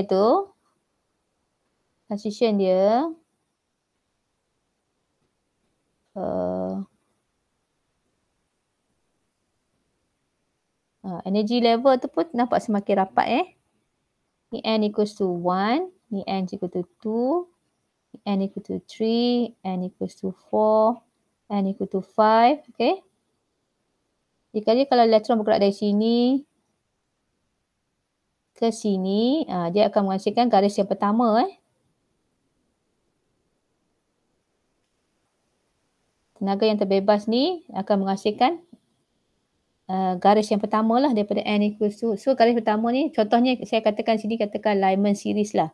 Saya kata Lyman series. Semuanya balik kepada n equal to 1. Katakan ini Lyman series So first katakan ini Lyman series. So first line dia tu adalah n equals to 2 kepada n equals to 1. Dan yang kedua ni n equals to 3 to n equals to 1. Jadi kamu nampak kan, dari jauh dia elektron duduk lagi atas, perbezaan dia tu, letak E dia tu lebih besar. Maksudnya dia letak E yang ini, letak E yang kedua ini, letak E nya lebih besar berbanding dengan letak E untuk first line. Alamak. Dah terpadam tak dah.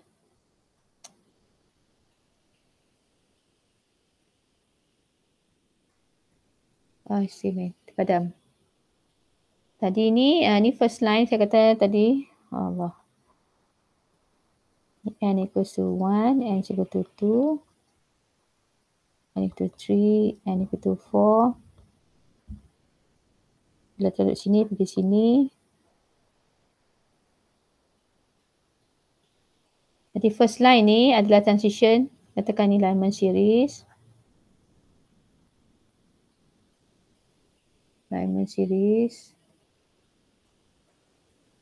So transitionnya adalah n equals to 2 kepada n equals to 1. Dia ada letak E yang terhasil. Yang ini second line.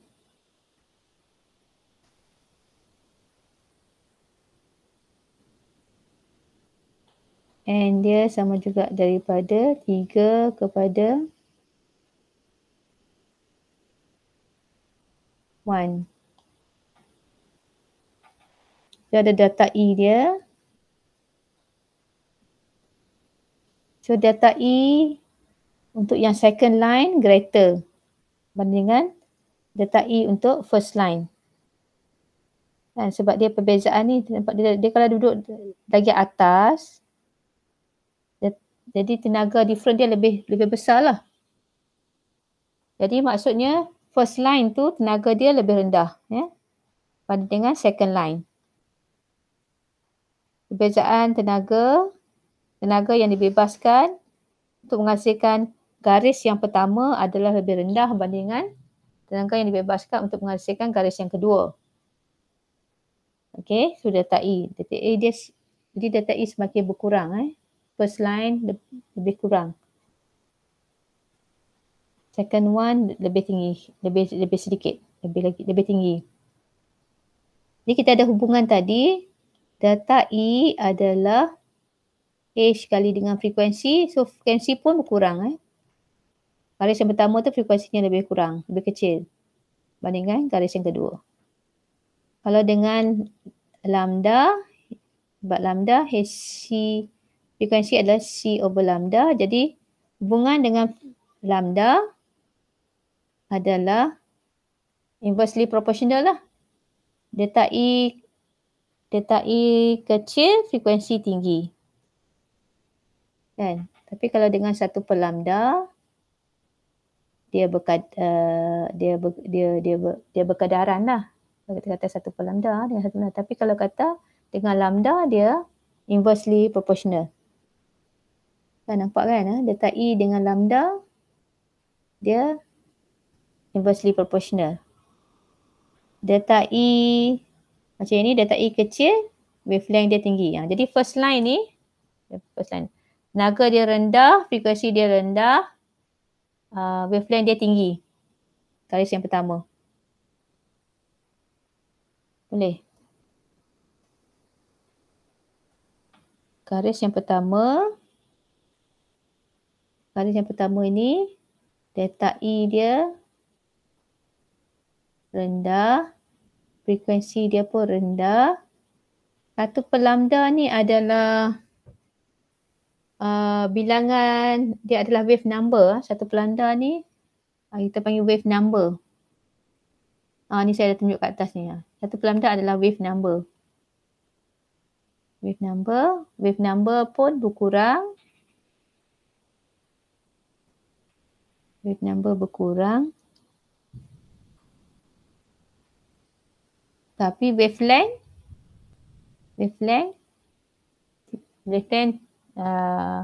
high wavelength. Wavelength dia besar nilai dia.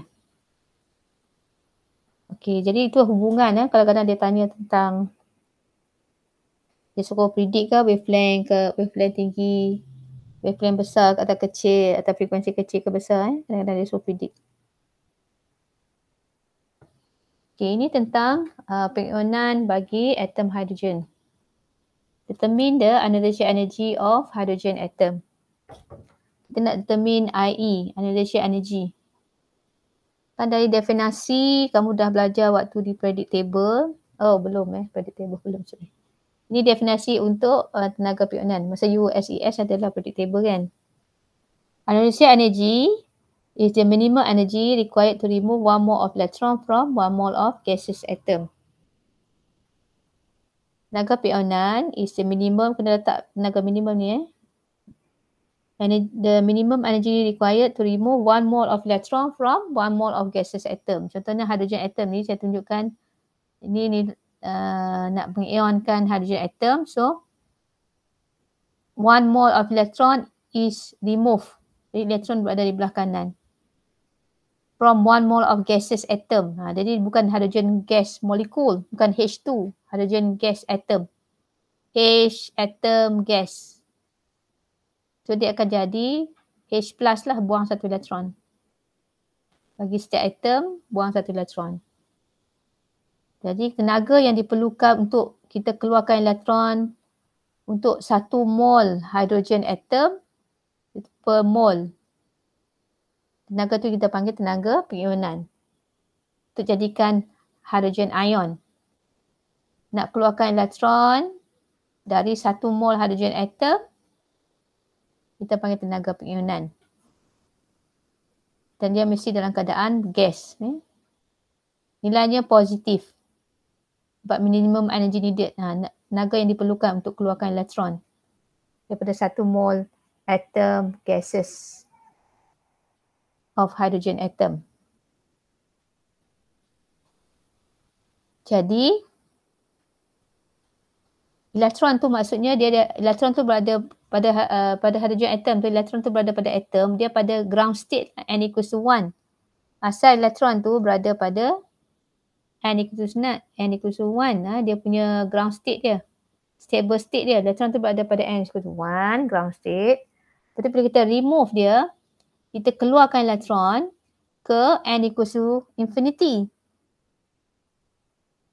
Kita keluarkan elektron ke n equals to infinity. Kira tak ada lagi elektron tu, kita keluarkan daripada energy level dia ke n equals to infinity. Maksudnya tak ada lagi elektron tu pada energy level. Dia dah keluar jauh daripada nukleus lah. Infinity. N tu sangat besar. Infinity.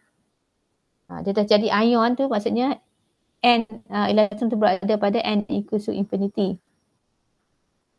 Dia tidak lagi terikat dengan nukleus.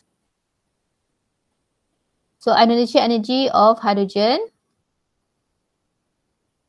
involve the transition of electron from n equals to 1, ni saya tunjukkan tadi, nearest to the nucleus, to n equals to infinity, highest energy level and furthest from nucleus, or of convergent limit. Jadi tenaga yang terhasil, tenaga yang diperlukan itu ataupun wavelength yang terhasil ataupun frekuensi yang berkait dengan energi, frekuensi ke wavelength ke energi ke, kamu nak tahu untuk energi, kamu tengok dekat convergent limit. Macam saya tunjukkan kat sini gambar spektrum. Jadi 91 nanometer ni adalah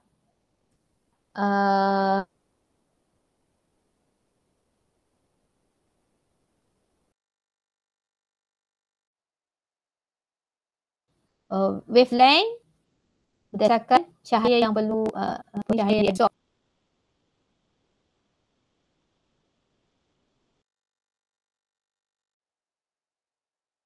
Untuk dia melakukan pionan untuk atom ion, inilah tenaga yang diserap.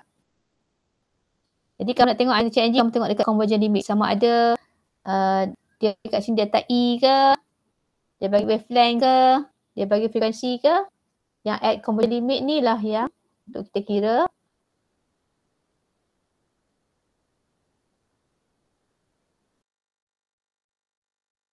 pionan, ionization energy. Contohnya di sini per mol. Jadi kita tahulah N1 dia tu adalah 1 and ini kan tenaga calculate the energy. So kita kena guna formula energy. Energy is, kita guna formula energy, delta E equals to RH 1 over N initial squared minus 1 over N final squared. Kita guna formula energy sebab cari energy. So initialnya mana? N1. So N1 adalah, bukan N1, N initial, Jadi elektron tu, sekejap. Saya nak kena bagi. Nak lukiskan energy. Ni dah tulis kat sini. Okay, so N1 dia tu ataupun N initial lah. N initial adalah 1. N final adalah infinity.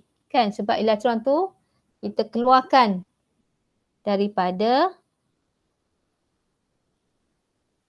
N equals to 1. Kita keluarkan elektron daripada ground state yang N equals to 1.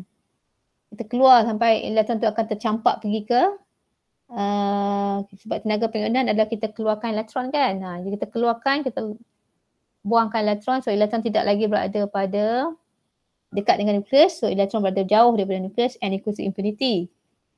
Jadi N initialnya adalah 1 at ground state, N finalnya tu adalah infinity lah. Jadi kita substitute masuk dalam formula.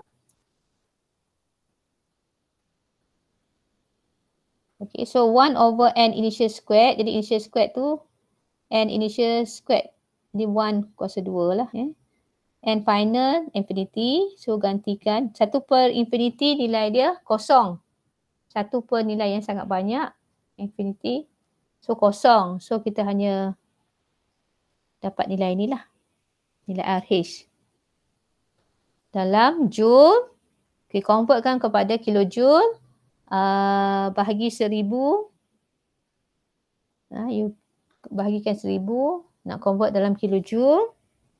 Kemudian, tadi kan kita definasi tadi, tenaga pionan adalah minimum energy needed to remove 1 mole of electron from 1 mole of gaseous atom. Jadi dia melibatkan 1 mole elektron. Yang ini tenaga yang diperlukan untuk membebaskan 1 elektron.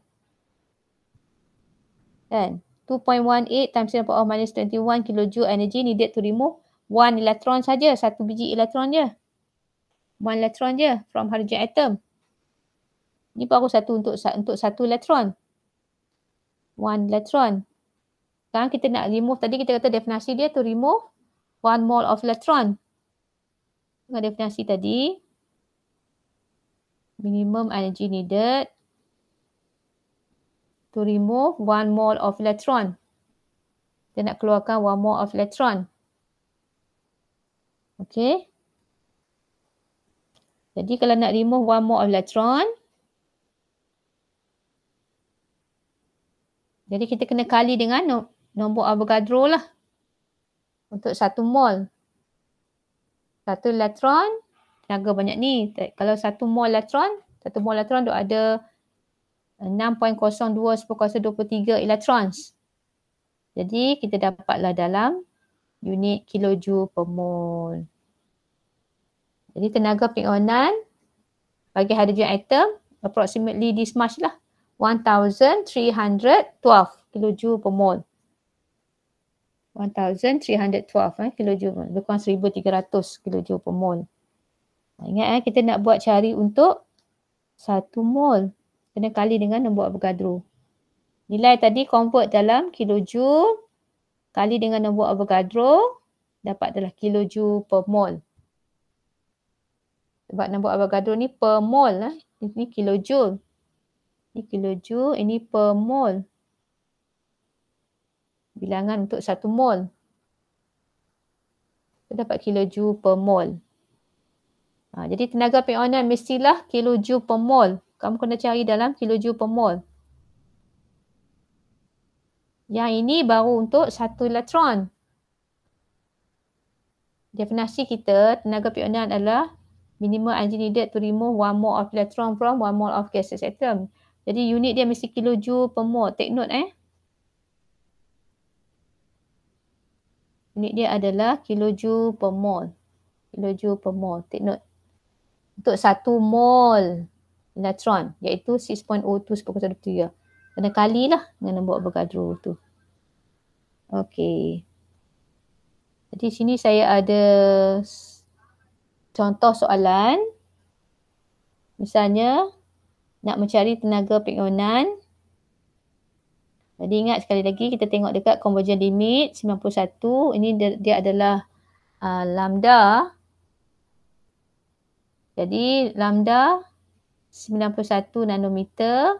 Dia tukar kepada meter.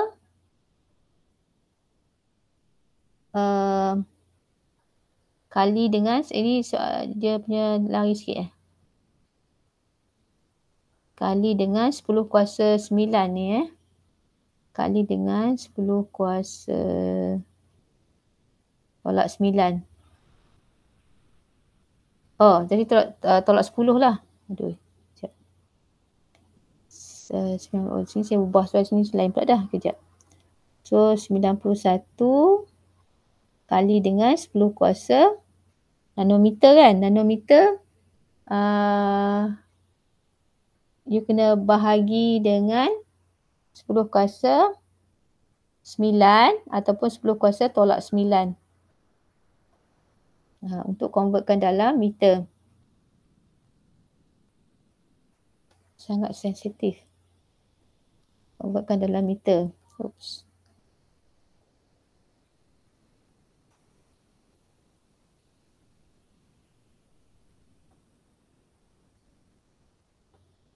Convertkan dalam meter. Jadi sekarang ni kita ada wavelength. Kita akan pakai formula delta E equals to Hc over lambda lah.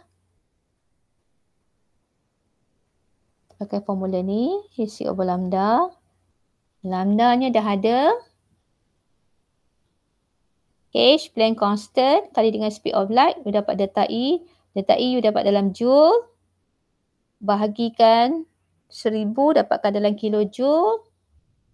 Kalikan dengan nombor Avogadro, dapatlah kilojoule per mole. Okey, boleh. Jadi kita menggunakan maklumat wavelength yang diberi at conversion limit tu untuk mencari anodation energy. Cuma kamu kena tengok dia bagi dalam nanometer. Equation kita ni kena dalam meter lah sebab C ni speed of light meter per second. Planck per second kita tukar dalam unit meter. Kena careful dengan unit. Dan kena ingat tenaga P09 tu analytic energy mesti dalam kilojoule per mole. Yang kamu cari tu untuk satu elektron. Kalau untuk satu mol elektron, jadi kena darab dengan nombor Avogadro. So unit dia kilojoule per mol dapat. Okey, de Broglie dengan final one ni lah. Cerita sikit. De Broglie ni. Okey, de Broglie ni cakap tentang dual nature of electron lah. Dia kata tentang elektron tu. Dia kata elektron tu mempunyai mass dan juga wavelength. Tu je lah. Tiny particle like electron. Elektron tu kalau kata, elektron tu sebab dia kecil. Elektron dia ada mass. Dia akan experience diffraction when passes through narrow slit. Elektron tu bila dia pass narrow slit, dia akan juga menunjukkan wave-like properties. Dia menunjukkan sifat cahaya. Jadi dia nak cakap sini yang elektron tu ada mass dan ada gelombang. Dia bergerak secara macam gelombang. Dia ada sifat seperti cahaya. Dia mempunyai gelombang. Jadi ini hubungan wavelength dengan cahaya. Okay. Wavelength is H over M kali dengan U. Mass M, U adalah velocity, H adalah Planck constant, wavelength. Jadi maksudnya formula ni adalah menunjukkan hubungan wavelength dan mass bagi elektron. Kalau kamu nak cari wavelength bagi elektron, diberi mass, kamu boleh guna formula ni, atau diberi wavelength mencari mass. Kamu boleh bagilah, maksudnya dia elektron ni mempunyai dua sifat. Sifat dia sebagai jirim, dia adalah jirim, mempunyai mass, dan dia sifat seperti cahaya, mempunyai gelombang. So dia ada dua sifat, dual nature, dual property. Itu menurut de Broglie. Bila partikel elektron tu sangat kecil, jadi dia awalnya dari segi dia mempunyai mass tu dah lama ditemui lah. Elektron tu ada mass dia. Tapi yang dia bersifat cahaya ni lah yang baru dijumpai. Dia juga mempunyai sifat seperti cahaya, iaitu dia mempunyai wavelength. Okey, itu de Broglie postulate. Kemudian uncertainty, yang sebut uncertainty principle ni. Jadi yang sebut ni dia mengkaji tentang elektron. Jadi it is impossible to precisely determine the position and velocity of electrons simultaneously. Dia buat kajian tentang elektron tapi dia tak boleh nak menentukan dengan serentak kedudukan elektron dan juga hal laju. Misalnya kalau dia kaji tentang kedudukan, hal laju menjadi salah bagi elektron tersebut. Kalau dia mengkaji tentang hal laju, kedudukan jadi salah. Macam tu. Jadi tak boleh tentukan dengan serentak. Dia panggil Hessenberg uncertainty principle. For large object, the uncertainty is small. Tapi kalau small object, uncertainty tu adalah very big. For large object, the uncertainty is small, hence can determine their orbit. For tiny particles such as electron, the uncertainty is significant. Thus impossible to describe how electron move in an atom. Jadi kan, oleh kerana adanya penemuan daripada dua saintis ni kan. Jadi postulate Bohr tu menjadi tidak berapa tepat lah. Bohr punya postulate tu sebenarnya pada asas saja boleh terima lah, tapi tidak pada modern science ni dia tak berapa boleh pakai lah dengan penemuan penemuan baru. Jadi Bohr tu hanya sebagai asas sajalah untuk cerita tentang structure of atom. Bohr postulate assume that electron is orbiting the nucleus at fixed position. Tapi menurut Heisenberg tadi, it is impossible to know with certain both the position and momentum of electron at the same time. Jadi kan macam mana boleh Bohr kata elektron tu bergerak mengelilingi nukleus pada orbitnya, tapi penemuan by Heisenberg ni macam mana dia nak cari kedudukan pun tak boleh. Bila dia kaji tentang kedudukan, laju jadi salah. Jadi tak boleh nak tentukan. Jadi macam mana? Jadi tak certain dah sebenarnya elektron tu. It's impossible lah nak cari di mana kedudukan elektron. Sebab dia buat kajian tu memang tak boleh. Nak tentukan kedudukan, laju jadi salah. Tentukan laju, kedudukan jadi salah. Jadi sebenarnya tak boleh tahu dengan tepat di mana elektron berada. Dalam realitinya, tak bolehlah pakai yang Bohr postulate ni bila Bohr kata elektron berada pada orbit, pada fixed position mengelilingi nukleus. Tapi in reality, elektron tu tak boleh dinyatakan dengan tepat di mana kedudukan dia. Dengan itu datangnya konsep orbital. Kalau Bohr dia kata orbit kan. Tapi saintis kemudian mengatakan elektron tu berada pada orbital. Macam ni. Ini kita panggil modern model of the atom. Yang Bohr tu lebih kuno lah Quantum mechanical model. Model yang baru untuk menerangkan tentang structure of atom adalah quantum mechanical model. Jadi elektron itu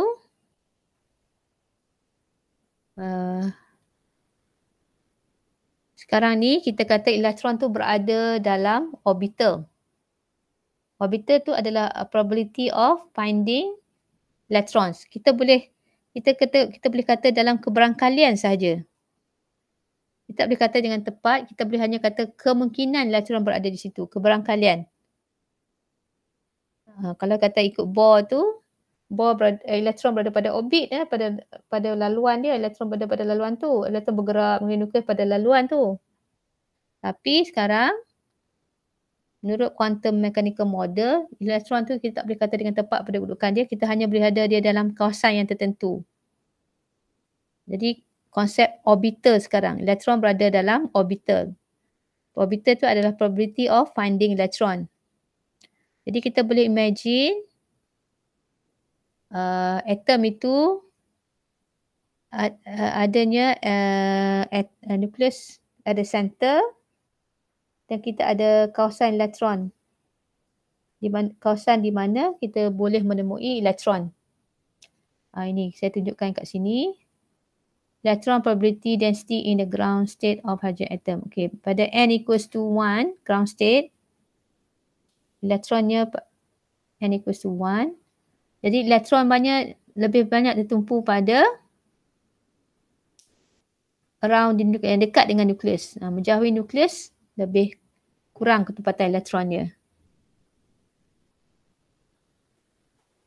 Sini nukleus. Pada nukleus tak ada elektron. Tapi kemudian elektron berada di kawasan ketempatan elektronnya. Jadi elektron berada pada kawasan ini. Lebih tertumpu. Ni nampak ni. Okay, jadi konsep orbital come about later on. Bukan lagi kita kata elektron pada orbit. Jadi elektron pada orbit tu sebenarnya tidak tepat. Elektron berada pada orbital. Ruang 3 dimensi di mana kita boleh jumpa elektron dengan highest probability. Itu orbital. Okey, ni ada pasir yang kamu boleh buat. Kemudian kita akan masuk pada 2.2 seterusnya. Jadi Nanti saya akan sambung pula dengan 2.2. Jadi saya setakat itu saja lecture kita hari ini. 2.1 agak panjang. Okay, kamu boleh tengok bila mana kamu free ya. Okay, Assalamualaikum dan terima kasih semua.